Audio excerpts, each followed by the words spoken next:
Hello again, everyone. Welcome to the Rome Floyd Chamber Show here on Rome Business Radio. We are broadcasting from the Hardy Realty Studios on Broad Street in downtown Rome, and we work in cooperation with the Rome News Tribune. I am Roger Manus with Rome Business Radio. And I am Eric Collins with the Rome Floyd Chamber, and today we have Haley Smith of Berry College, Director of Diversity, Equity, and Inclusion. Hi, Haley. Hi, how are you? I'm good. How are you? Doing well. Glad to be here. Thanks for coming. How are things at Berry? Things are going well at Berry. We got hit by a little storm a couple of weeks ago, so we've got some trees down, but things are going really well. We're having a great month of programming. A lot of great speakers that are on campus in the next couple of weeks, and our students are just back from spring break. So so they probably could be a little bit more smiley. But no, we're doing really well. Spring break. You just brought back some memories. Wow. But yeah, let's not go down that road. Director of Diversity and Inclusion. All right, that's a trend that's happened here in the last few years. So when was this position created, and how long have you been there? Sure. So I've been at Berry for almost 3 years, and the Office of Diversity and Inclusion at Berry has actually existed less than a year. We had an office that was called Student Diversity Initiatives for several years before I was there. But in a lot of conversations that a lot of organizations have been having, particularly over the last 2 or 3 years, looking at diversity, equity, inclusion, and belonging as an institutional commitment was a deep priority to Berry, and so we've been moving forward that way. What were you doing before at Berry? So I actually came to Berry as a scholarship director for the Gate of Opportunity Scholarship in May of 2020. And then moved into the position of the director for student diversity initiatives, and then moved into this new position over the last year. Okay, so tell me about your job. We're trying to diversify and create more. So what do you do on a daily basis to help with this initiative? Well, so my job looks very different day to day. Sometimes I'm spending time with students. A lot of times I'm spending time with staff and faculty, with Dr. Briggs' administration. A lot of times I get to hang out with people like Eric. He was over at my office the other day.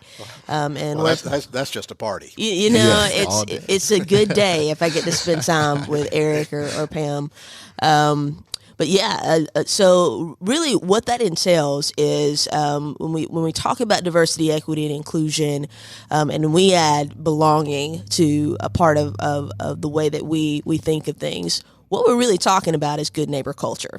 How are we as a community at Berry College thinking about the dignity of others and all people? And so there's a programmatic element, certainly, of having events and courses and different things of that sort that address and talk about different cultures, yes, but then also just understanding who we are and having a deeper understanding of who other people are and what their experiences are. But then there's also the policy and procedure piece of that, where that kind of goes into administration and some things with HR, and so yes, diversity is a priority. But even more so, if I am from a marginalized identity, or if I am from a minority, feeling like I actually belong in this community, those are two different things. I can be invited to a party, right? But if I get to the party and I don't really feel like it's for me, then that's a different thing. And so so it's much deeper than transactional checking boxes. It is more so of, yes, we need to have policies and procedures, but we also need to make sure that that as a culture, a campus culture, and then how even we treat people outside of our campus, that we are practicing good neighbor culture. So that's interesting. It goes beyond, okay, here's our enrollment, and X percentage are white and X percentage are African American. It goes beyond checking those boxes. It's about a feeling of community, Sure, and welcomeness and getting along. Sure. And that's so, like, are there specific things that you can tell us about that you do to help create this culture? Sure. So, well, the interesting part about my job is that I have to, I am connected to every piece of campus in a lot of ways. Oh, sure. Yeah. That's, so like when you mentioned enrollment, I mean, that's, I work heavily with enrollment. We look at scholarships, our enrollment management team, which is led by, Vice President Andy Brissett. They look at things like, are we being equitable in our practices, and how we are making an opportunity for education available to all sorts of identities and all sorts of students and their experiences. So I work heavily with them, and that may be through scholarship, that may be through looking at data, that may be looking at what are some things that we need to consider as far as campus culture, because we can market, we can try to recruit as much as possible, and our marketing can be really successful.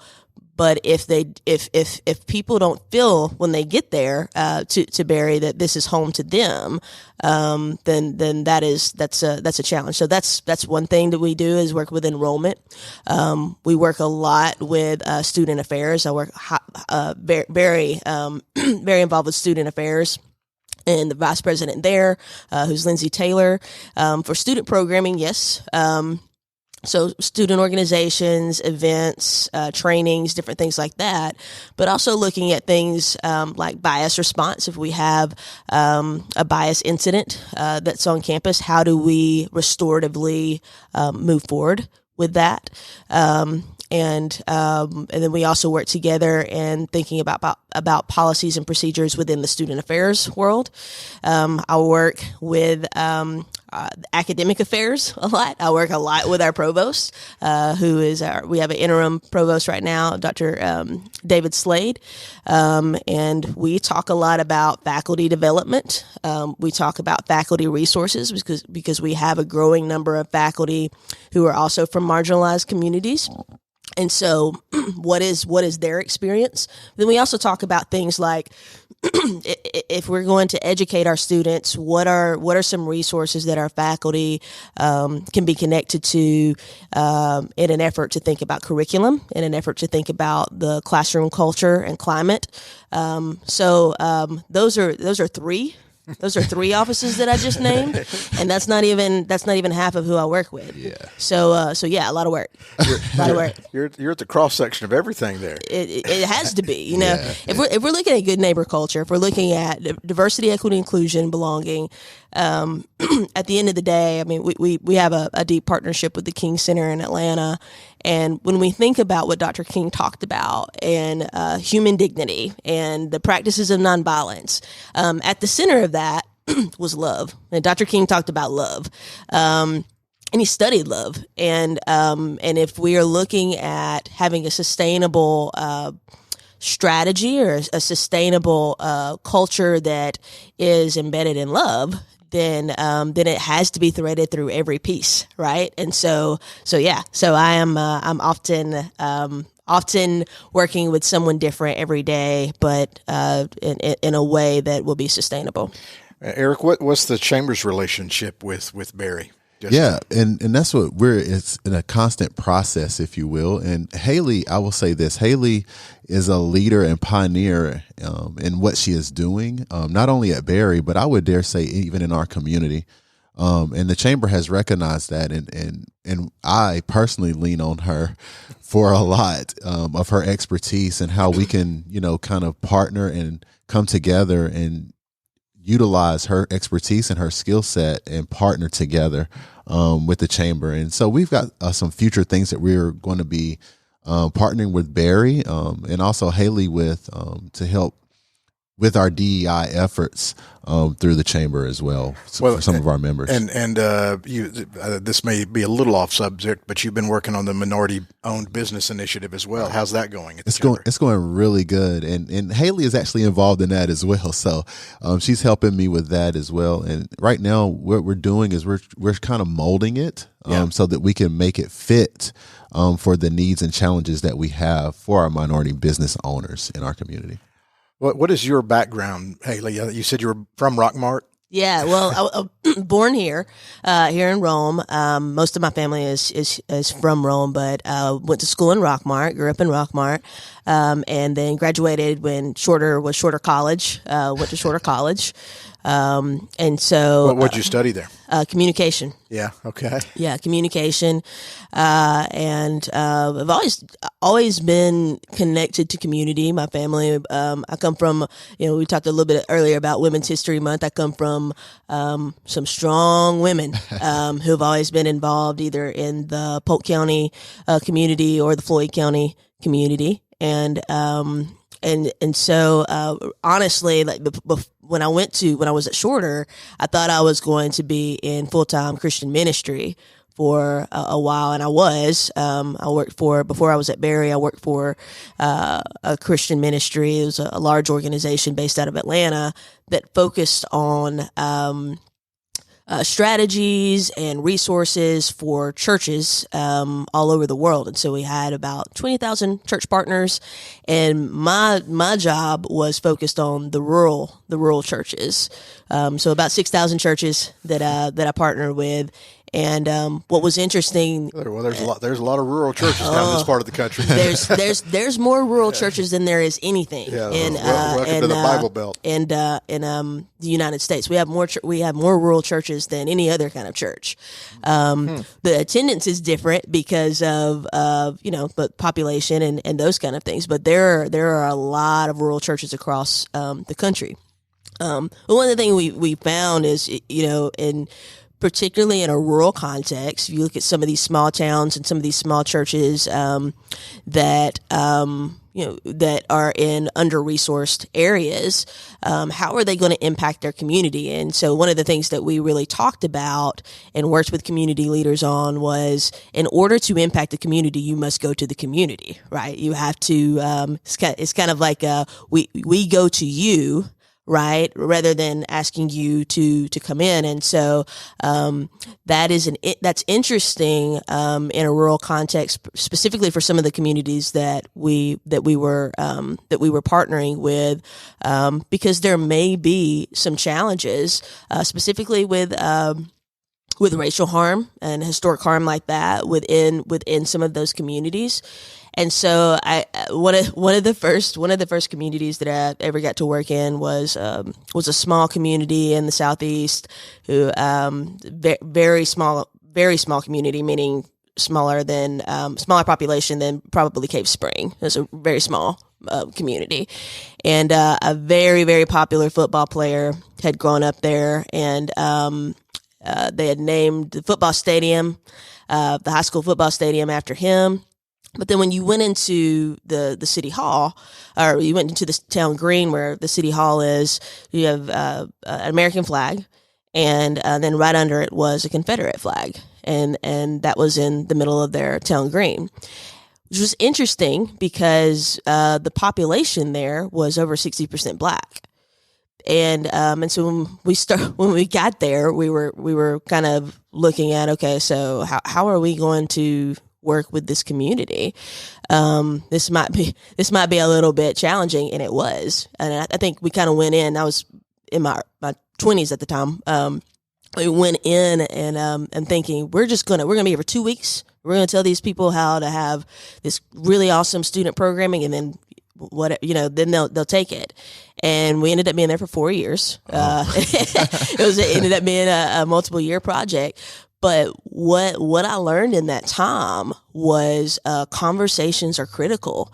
And so for the first year or two, it was just having conversations with leaders, and the leader that was in my life at that time that was leading that initiative, that was a part of what he did and a part of what he encouraged me to do, just listening to people and then getting people to have conversations with each other. And then all of a sudden you had, we had, I think, a little over 20 pastors that came together, white and black pastors from that community who had maybe gone to school together, but never really did life with each other, that started working together, and they created their own initiative, that still stands today, where they work together and have student programming, work with the schools. And it's pretty impressive. It's not a competition, where in a lot of places, especially in rural context, churches can be competitive with each other. But what I learned from that experience is that, understanding and conversation is critical, and it has to be done on the foundation of love. So restorative processes are really important, especially in the conversations that we've been having in the last 3 years. We've had a lot of volatile conversations, right? It's been in the media, it's all these different things. And you're right. There's been a deep, prioritization of DEI work in organizations, but we've also seen that that's not always been sustainable. You have this. Yeah, that's what I was going to ask. You hear about some places it comes in, right, it goes away, and then it goes away. Right.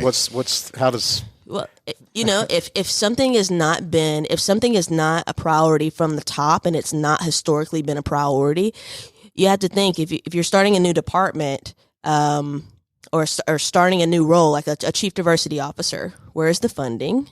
What is the report structure? How are the initiatives threaded through the entire organization or institution or whatever it is? And that's a part of what Barry is thinking about differently, is that it does have to be threaded through all pieces of the college. So I have to have a direct relationship with the president. I need to have a direct relationship with the rest of administration. And thankfully I'm able to have that at Barry, but it has to be an institutional priority. And what we saw in 2020 was this reckoning, right? Yeah. Of, we had BLM, we had COVID, and we had a very volatile, election season that year. It was a lot. It was a lot that we were going through. And so you had so many organizations that were trying to figure out, okay, how do we do this? But we've never really done it before. And there for a lot of organizations, there just wasn't an understanding for sustainability. You have to put your money where your mouth is. But you have to prioritize these things as an institutional commitment, and not just that this office or this department is going to be doing the work, but they're going to be leading and working with others so that everybody is doing the work. So it's beyond just, okay, let's set up this department. Absolutely. And okay, go do your thing. Yeah. It's you got to have a long range vision, long range plan. Right. And that's what Barry is doing, right? Yeah, absolutely. Absolutely. So are you the department? I am super grateful. I have three staff folks that are in my department, and I have a ton of student workers. That's one wonderful thing about Barry is our student work program. And we have some students who are really passionate about this work, and are looking at things like public policy and some of the things that they want to do when they graduate. And so they're doing a lot of work. But I have a fantastic professional staff that work with me, and then I'll tell you, I mean, like I said, it has to be a community and top down priority. And what has been really wonderful at Barry, particularly in this last year, has been the authentic heart of other leaders on campus saying, what can we do? How can we partner? and coming in with a level of humility in all aspects. Humility in tell me what you need, but then also cultural humility. What do I need to learn? That's been a really positive thing for us this year. What's interesting is, the interesting thing about podcasts is we're on the internet and we could be listened to all over the world. Yeah. A lot of people haven't heard of Berry College. Sure. Yeah. What's the big, broad Berry College sales pitch? Come to Rome, Georgia, in Northwest Georgia, to the world's largest college, the world's largest college campus. It is the world's largest college campus. There are so many wonderful things about Berry. I think, I mentioned our student work program. Berry has a wonderful atmosphere and culture of mentorship, and that really stems from who founded Berry. Martha Berry founded this school many years ago, over a century ago, and she founded the school before she could even vote. She wasn't even legally able to vote when she founded the college, which is pretty interesting to me. That's a nice little note for Women's History Month. Yeah, exactly. Women's history. Know a little bit more about Martha. She was also around really strong leaders. One of my favorite leaders that she was around was a lady named Martha Freeman, and that's probably a topic for another time. But she had a lot of wonderful people in her life, I would say Berry, when Martha created the school, it was really about giving an opportunity of education for those who did not have access to that. Now, so many years later, that spirit of being a good neighbor, that spirit of making opportunity available, is still threaded in a lot of ways at Berry. We have an incredible we have an incredible faculty. Our faculty is absolutely incredible. I actually get to spend some time with them after I leave from here. So a very strong academic program.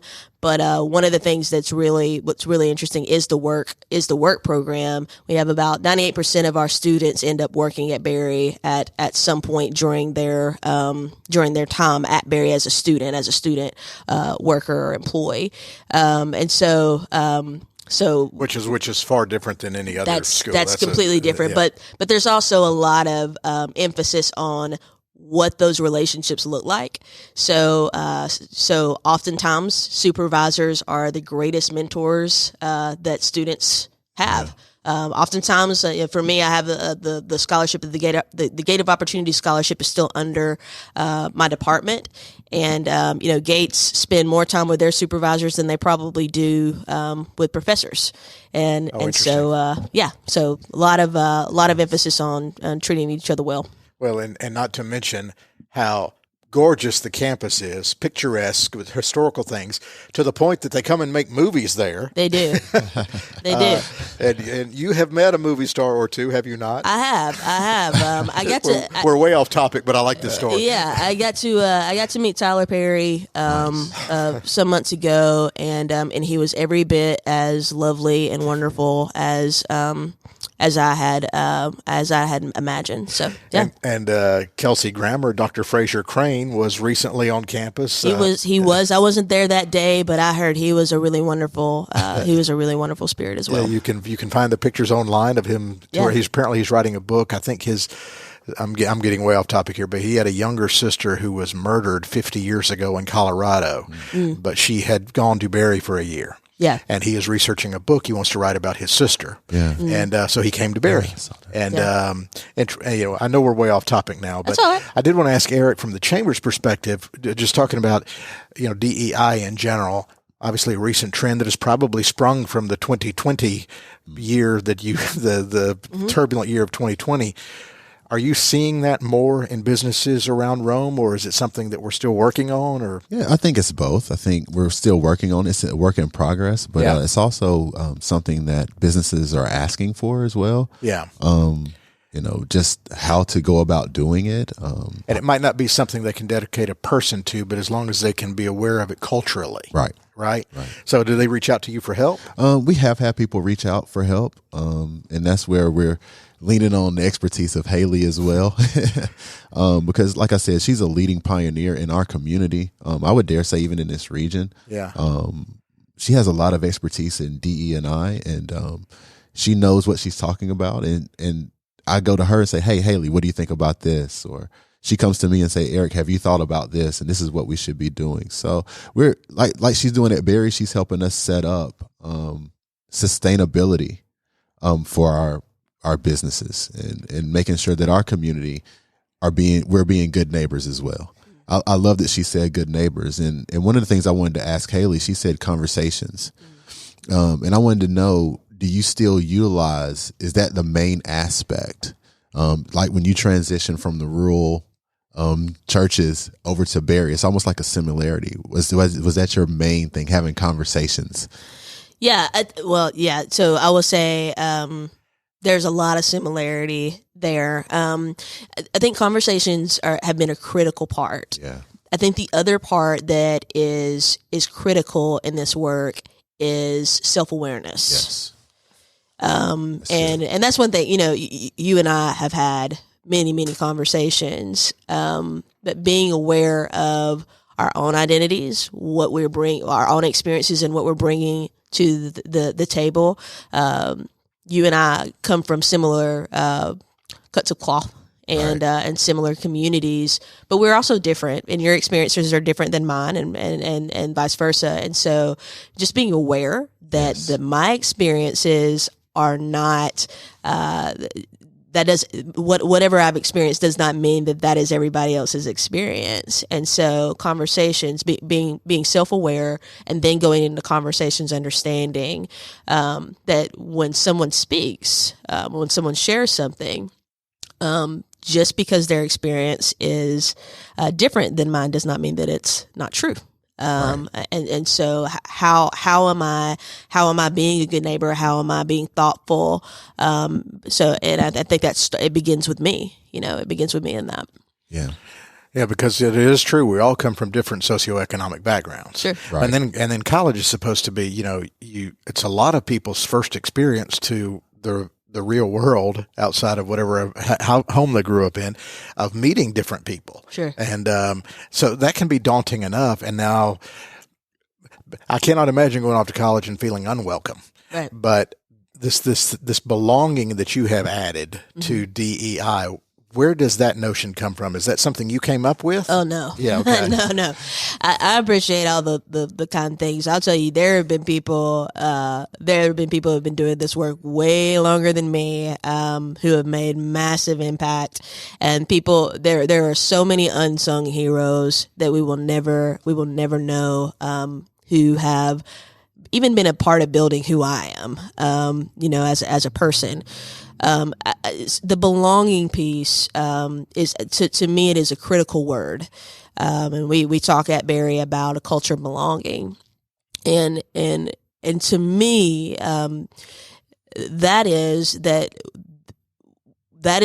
the priority that we have in DEI is not just checking boxes. We've talked a lot in the last couple of years about cancel culture. And I have a lot of, that's probably another podcast for another time, but I have a lot of challenges with cancel culture.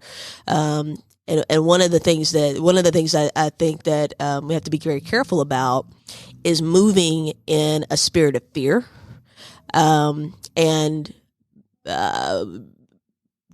making decisions or moving forward in a spirit of not wanting to be canceled, or just doing it because someone else is doing it this way in regards to DEI. To me, and I think to Barry, and it really kind of resonates with the spirit of Barry, belonging is a part of our personhood. And when we think about who we are as people and who we are as humans, the word dignity is a critical word, because the opposite of dignity is shame. And to not be able to feel fully dignified in who you are, in the environment that you live in and the environment that you share with, your, other students and, colleagues or whatever. That is a heavy burden to carry, the weight of any kind of shame when you're not able to feel completely like that you're not able to live in dignity. And so, the belonging piece to me is one of the ultimate goals that every person and every experience, feels like, not only are they embodied, but this is for them, and that they are more than a face, or more than a name there. Yeah. And so does that lend, like going back to the conversations, you have to have conversations with students as well, so they can have buy-in and be a part of the process of, I guess, the planning, if you will. Right. Yeah. Student, staff, and faculty. I think that's one of the things that's why we've changed our office at Berry. I can't change culture by myself. Right. And that can't be Dr. Briggs is I believe him to be a wonderful human and a very smart human. He's the president of our college. He can do a lot of things to people or to systems or to policies and procedures, but and he can do a lot of things for, but in sustainability, if this is going to be a priority that is sustainable, it must be done with. That was another thing that Dr. King was really that he was instrumental in showing. I mean, a lot of people think that, when we think about the Montgomery bus boycott, a lot of people think that Dr. King went there and he started that movement. There were already people that were starting that movement. There are already women in the WPC, the Women's Political Council, that were starting that movement well before he was there as a 25-year-old pastor. That's when he went to Montgomery. He was 25 years old to be a pastor, a senior pastor at a church there. But he worked with people. He was in the movement with people, and it's incredibly impactful. And so, there's no way that we could ever compare in that. But what I do think, in learning from the way that Dr. King moved with people, is that that's something that we need to do as well. Yeah. Well, this has been fascinating. Yeah. Any final thoughts as we kind of wrap up here, Eric? Contact information. How can people learn more, or how can people connect with you at your job, Haley? Sure. Website, phone number, social media, what have you? Yeah. Well, I would say, we are partnering with the chamber. Eric is he's one of the greatest partners that our office has, and so I would say reach out to Eric if you are at a crossroad and you're trying to figure out what does DEI look like for your business or your organization, and Eric and I are working together on how Berry can best partner with the chamber and offer some community engagement and resources. But I would say reach out to him in regards to that. But if you do have questions regarding DEI, B, or diversity, equity, inclusion, and belonging, or want to know more about what is happening at Berry College, you can visit Berry, BERRY, not BA, BERRY, like the fruit, .edu, and go to our culture belonging page. Which will talk a lot about what our initiatives are. That'll give you my contact information, and I'll be glad to connect with you to talk a little bit more about the importance of good neighbor culture. Awesome. Eric? Awesome. Yeah.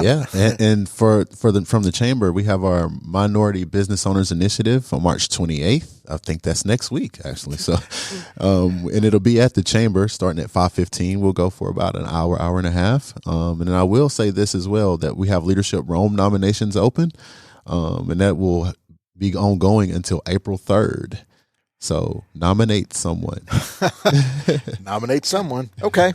Well, this has been fascinating. Thank you so much for being here, Haley. Absolutely. Thank you. This has been great. You have been listening to the Rome Floyd Chamber podcast. We broadcast from the Hardy Realty Studios in downtown Rome, Georgia, and we work in cooperation with the Rome News Tribune. I'm Roger Manus. Thanks for listening.